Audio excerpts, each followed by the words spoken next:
तो अब आप लोग नेक्स्ट हेडिंग डाल सकते हैं इसमें, पावर ट्रांसफर पे।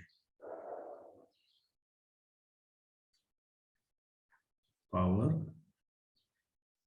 ट्रांसफर, उस प्रोसेस को समझ लेते हैं। तो पहली प्रोसेस में कोई चीज ऐसी है मानवीन जो आपको समझ में ना आई हो? No sir. तो बेटा हमने अभी जो डिराइव किया है डेरिवेशन, उसमें पोटेंशियल और टर्न पे न्यूमेरिकल आपको मिल जाएंगे। ये जो इक्वेशन 3 है, लेफ्ट वाला ठीक है, E1 अपॉन E2। अरे मैंने E2 अपॉन E1 नहीं लिखा है इसमें, E2 अपॉन E2 कर दिया। नीचे वाला 1 है, या उल्टा भी लिख सकते हो, E1 upon E2 equal to minus times N1 upon N2। तो माइनस केवल आपको ये बताने के लिए है डायरेक्शन। मैग्नीट्यूड वाइज कई लोग न्यूमेरिकल करते समय माइनस साइन नहीं भी लिखते हैं, हो सकता है आपने देखा हो किताब में ऐसा। आपके टीचर्स ने क्या बताया मनवीर? सही अभी नहीं हुआ है। अच्छा, अभी नहीं हो पाया, ठीक है। तो E और N में तो रिलेशन आ गया। अब मैं करंट और N में रिलेशन चाहता हूँ। बेसिकली इसमें क्या करने वाला हूं मैं इस आर्टिकल में, कि करंट में और N1 N2 में क्या रिलेशन है, और हम ये देखेंगे कि इस बार रिलेशनशिप थोड़ा सा उल्टा आ जाती है इसमें। तो डायग्राम वही है जो पिछला था, मतलब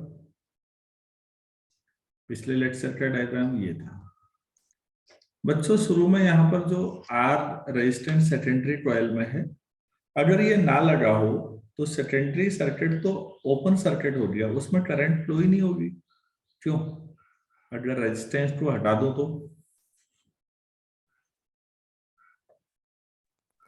तो वो सर्किट ही कंप्लीट नहीं होगा, मतलब क्लोज सर्किट। हाँ, क्लोज नहीं होगा तो उसमें करंट फ्लो नहीं होगी। तो I2 में करंट जीरो वाली स्थिति से हम शुरू करते हैं बातचीत को अपनी। तो लिखिए इसी बात को, let us first consider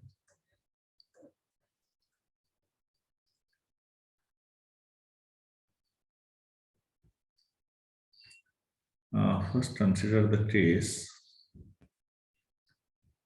when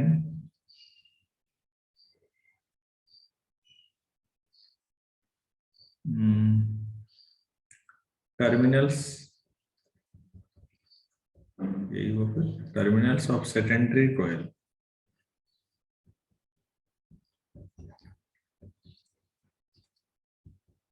are not connected.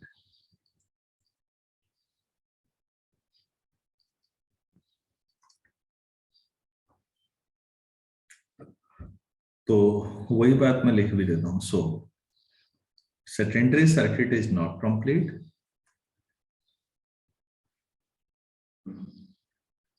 Secondary circuit is not complete,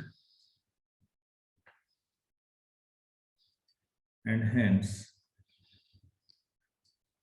I2 equal to 0.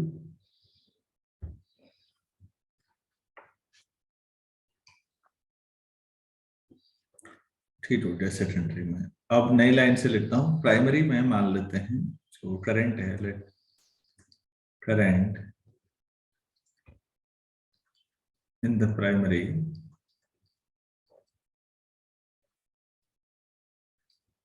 Bracket में लिखिए ड्यू टू सोर्स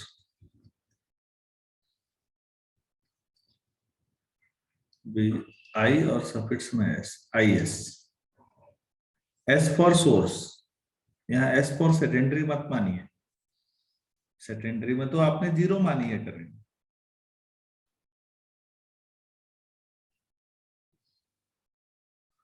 तो जो प्राइमरी सर्किट बच्चों मैंने बनाया है वो, उसमें रेजिस्टेंस तो था नहीं, केवल इंडक्शन कॉइल थी। तो ये प्योरली इंडक्टिव सर्किट हुआ या नहीं प्राइमरी? Yes sir. इसको लिख लो। तो प्योरली इंडक्टिव में क्या होता था वो याद करना है। As we have neglected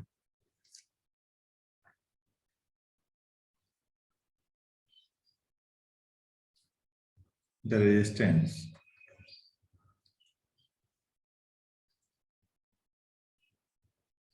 resistance in the primary circuit.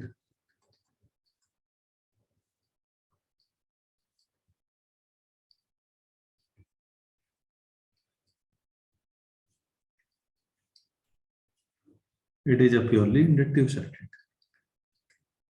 It is a purely inductive circuit. अब प्योरली इंडक्टिव सर्किट में बच्चों फेज डिफरेंस आता था, याद होगा, करंट और ईएमएफ में।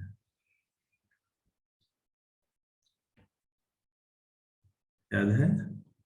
सो करंट हैज, मेरी आवाज आ रही है ना? Yes. Current has a phase difference of minus of pi by 2 लिख देते हैं, minus plus with EMF. EMF है जितना इसमें E1 भी लिख लो। अगर बच्चों ईएमएफ और करंट के बीच का फेज डिफरेंस फाई जो है पाई बाय 2 हो, तो क्रॉस फाई कितना होगा? 0। आपने पावर जब पढ़ा था तो ये पढ़ा था IRMS, ERMS cos फाई, तो ये कितना हो जाएगा? 0। तो जो AC सोर्स था बच्चों प्राइमरी सर्किट में, सोर्स जो लगा है उसके द्वारा पावर सप्लाई 0 है यहाँ पर। दैट इज पावर सप्लाई, गजब बात है।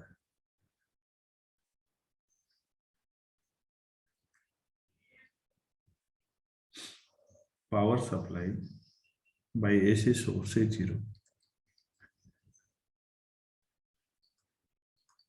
ये भी एक छोटा सवाल हुआ।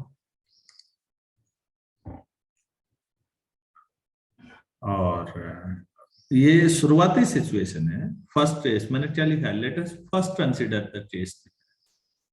तो यहां पर बच्चों पावर सप्लाई भी 0 है और सेकेंडरी कॉइल में तो करंट थी नहीं क्योंकि वो इनकम्प्लीट है, ओपन है, उसमें करंट वैसे भी फ्लो नहीं हो सकती। तो ये मजेदार स्थिति है पहली। ठीक, अब दूसरी स्थिति पे थोड़ा सा काम करते हैं। यहां तक समझने में कोई दिक्कत तो नहीं आई है? कोई भी स्टेप आपको?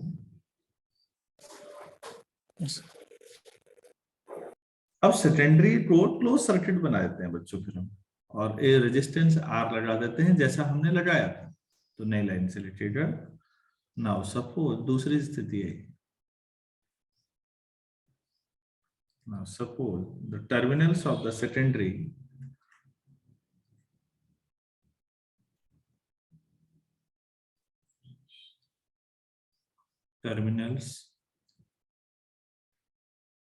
of the secondary are joined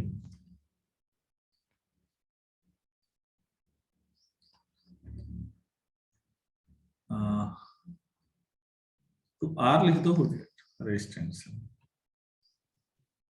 तो अब सेकेंड में भी करंट होगी, तो हम मान लो I2 लिख देते हैं। देयर विल बी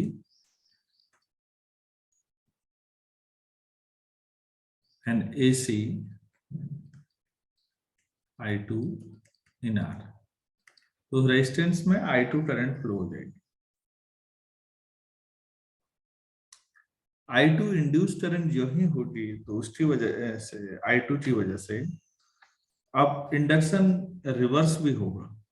तो ये लाइन ध्यान से समझिएगा। There will be additional EMFs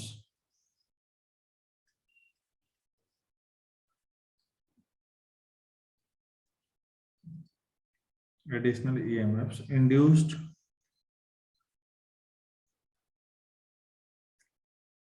in the primary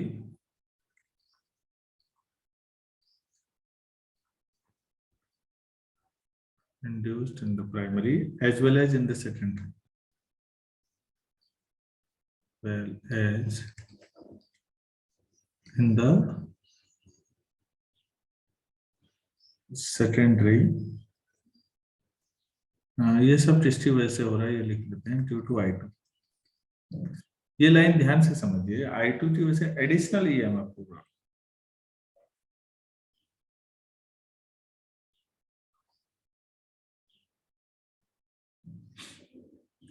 ठीक है, लेकिन हमारे पास बच्चों इक्वेशन 1 ये थी, अगर आपको याद हो, E1 equal to N1 d∅dt। तो नेट जो ईएमएफ होना चाहिए ये इससे क्लियर होगा, लिख लीजिए। But the net induced EMF, but the net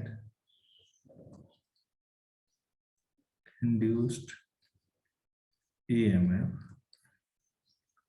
in the primary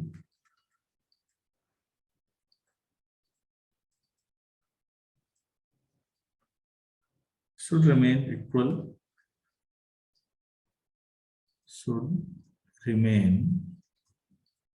equal, and opposite,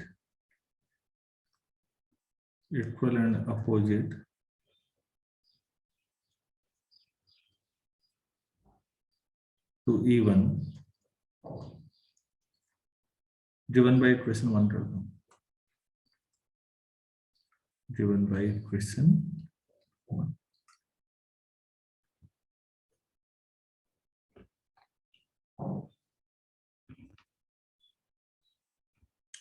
तो फिर बच्चों प्राइमरी में एडिशनल करंट होगी I1 update, so there will be an additional current I1,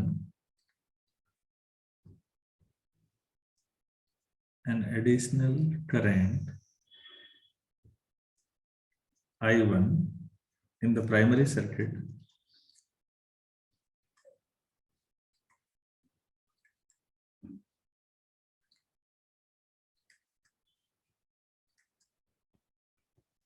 which will cancel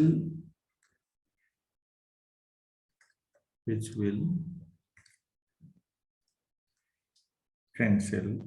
EMF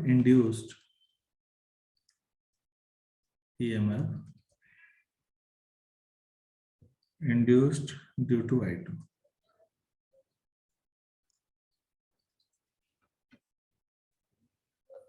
तो primary में total current कितनी हो जाएगी, I1 और IS पहले से थी, so net current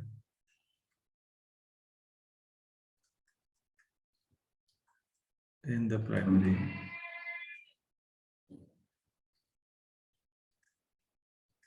will be, पहले IS थी अब I1 हो गई, और सेकेंडरी में तो वहां तो I2 ही है। ठीक है,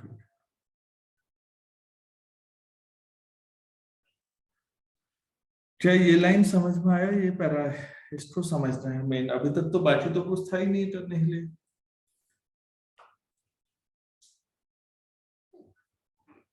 बच्चों लिख लिया आप लोगों ने? यस। आप इसको ऐसे समझो,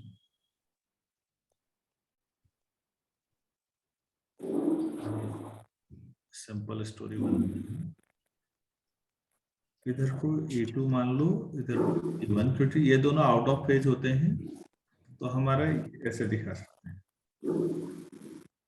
I2 इसी के साथ फ्लो हो रहा है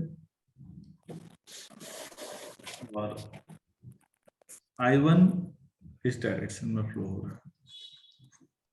अब मुद्दा यह फिर IS कहाँ हो जाएगा, तो IS ऐसे जाएगा ताकि वो एक सिंबॉलिक रिप्रेजेंटेशन है, ये बना लीजिए।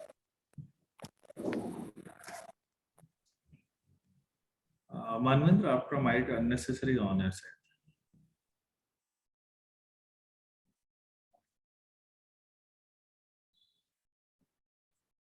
तो यहाँ पर आप इस बात को लिखे, इसको समझिएगा, जो E2 होगा वो वैसा होगा I2 के साथ फेज में, I1 और E1 भी फेज में, और IS इनके साथ 90। तो इस तरह से सिंबॉलिक बनाया है ताकि याद रहे।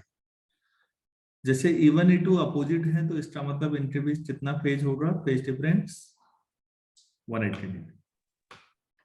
तो 180 है तो अपोजिट दिखाने की कोशिश है, 90 है तो परपेंडिकुलर दिखाने की कोशिश है। ये मैं फिर कह रहा हूँ सिंबॉलिक रिप्रेजेंटेशन है। क्या आप लोगों को समझ में आया? Yes, sir. चलो ठीक है, इसी बात को लिख भी देता हूँ, लिखिएगा।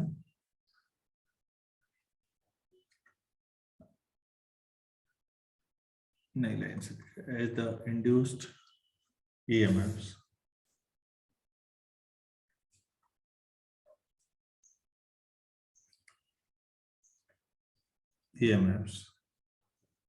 due to I1 and I2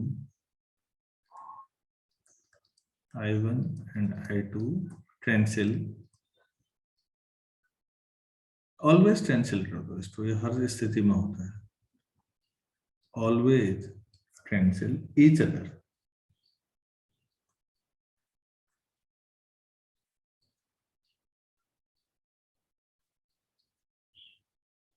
तो इसका मतलब है कि I1 I2 भी आउट ऑफ फेज होंगे। The two AC alternating currents should be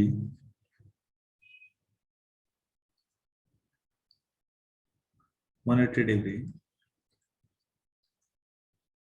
out of phase. तो इसीलिए हमने अपोजिट। अच्छा, जो सेकंड सर्किट था बच्चों वो प्योरली रेजिस्टिव है ना, सेकेंडरी हाँ प्योरली रेजिस्टिव में आई और तो I2 और E2 एक ही फेज में होने चाहिए, प्योरली हाँ हाँ रेजिस्टिव। तो Yes. इसीलिए बच्चों ये I2 E2 आप ऐसा गोला मत बना देना, लेकिन ये I2 E2 एक ही डायरेक्शन में होने की वजह समझ में आई। Yes. लिखिए being purely resistive circuit, purely resistive circuit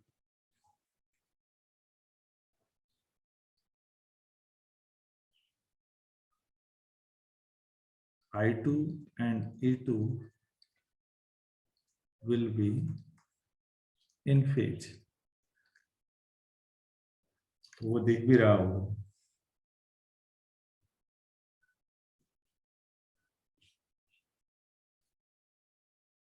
अच्छा, ऐसे E1 और E2 आउट ऑफ फेज चल रहे हैं।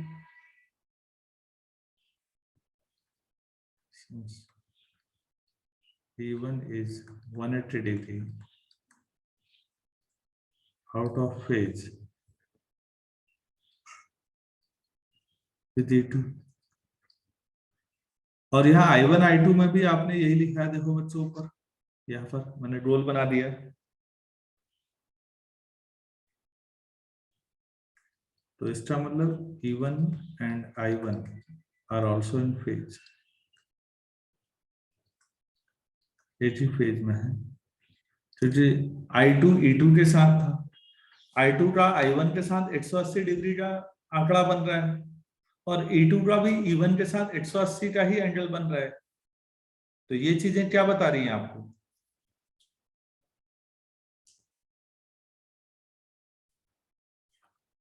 हेलो, ध्यान से सोचो, I2 I1 के साथ 180 डिग्री का एंगल बना रहा है फेज में, और E2 E1 भी 180 डिग्री फेज में ही है। तो I1 और E1 एक ही फेज में हुए या नहीं? Yes. अच्छा, अब ये बताइए,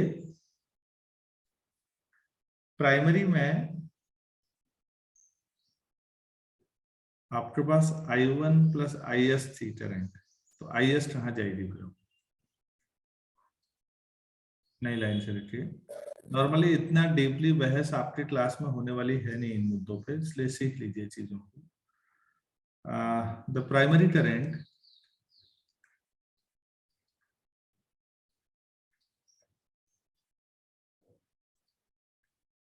IS plus I1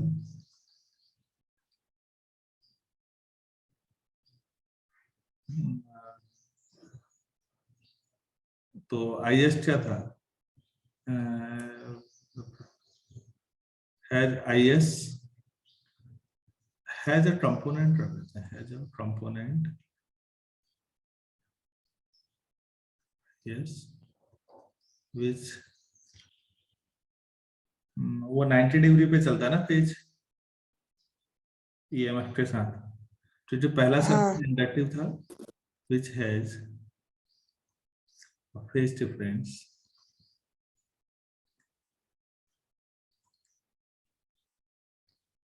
of pi by 90 degree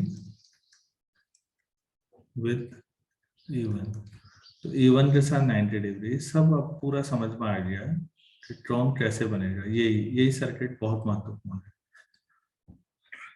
तो IS ऐसे बनेगा। तो 90 डिग्री में पावर का कंज्यूमशन तो होता नहीं बच्चों, क्रॉस 90 जीरो होता है। तो so power delivered by AC source कितना होगा,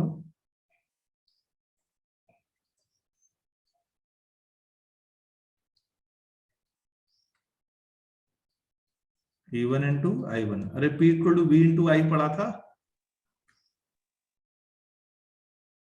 Yes, sir. हाँ, तो IS की वजह से कोई करंट नहीं, कोई पावर लॉस नहीं होगा, वाटलेस वाला है। और power consumed by secondary circuit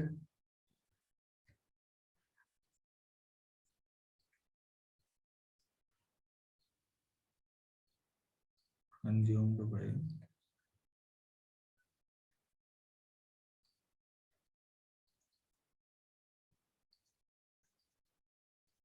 E2 I2 होगा by law of conservation of energy. क्या होना चाहिए, law of conservation of energy. E1 I1 equal to E2 I2 और E1 upon E2 equal to I2 upon I1 और E1 upon E2 कितना था याद है? minus upon into सारे फॉर्मूले सारे न्यूमेरिकल इसी से हो जाएंगे तुम्हारे ट्रांसफॉर्मर के, उसमें माइनस साइन की जरूरत नहीं है।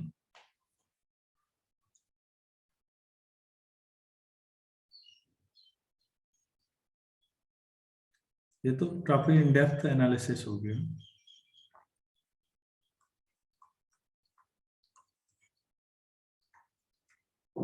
अगर N1 से ज्यादा N2 हो जाएंगे तो क्या होगा, न्यूमेरिकली सोचिए। N1 अपॉन N2 1 से कम हो गया, फिर क्यों? हाँ N1 अपॉन N2 कितना है, I2 upon I1 numerically. I1 तो I1 से कम I2 हो जाएगा।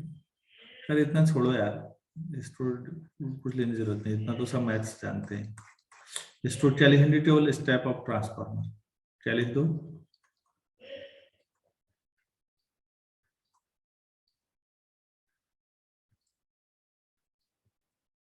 और दूसरा स्टेप डाउन कब लिखेंगे फिर? if N1 greater than N2 तो उसे खुद लिख लो, एक तो ये चीज बतानी थी, और दूसरा एफिशिएंसी ऑफ ट्रांसफॉर्मर, एफिशिएंसी तो बेटा ईटा से दिखाते हैं, वो होती है आउटपुट पावर। एफिशिएंसी हमेशा किसी इंसान की हमेशा आउटपुट से ही, आउटपुट अपॉन इनपुट होता है।